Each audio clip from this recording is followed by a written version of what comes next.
Visakhapatnam railway స్టేషన్లో ఒక కొత్త ఎంప్లాయీ అడుగుపెట్టాడు. దీనికి అలుపుండడు, కన్ఫ్యూజన్ ఉండదు, అసలు భయం అనే మాటే ఉండదు. Meet ASC Arjun. ఇది కేవలం ప్యాసింజర్లకి దారి చూపించడానికి మాత్రమే కాదు, మీ సేఫ్టీని కాపాడటానికి డిజైన్ చేసిన హ్యూమనాయిడ్ రోబోట్.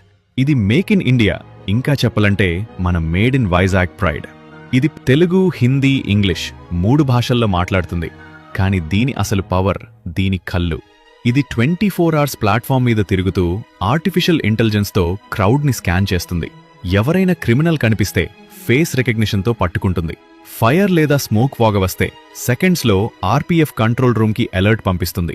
ఇది మనుషులని రీప్లేస్ చేయడానికి రాలేదు, ఆర్పీఎఫ్ పోలీసులకు, ప్యాసింజర్స్లకు తొడుగా ఉండడానికి వచ్చింది.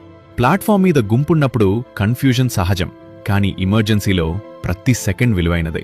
అర్జున్ చేసే పని చిన్నగా అనిపించచ్చు, కానీ అది సేవ్ చేసేటి ప్యాసింజర్స్ సమయాన్ని మాత్రమే కాదు, అవసరమైతే ప్రాణలాని.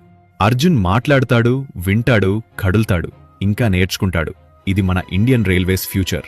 ఒక స్టేషన్తో మొదలైంది, రేపు దేశం అంతా విస్తరిస్తుంది.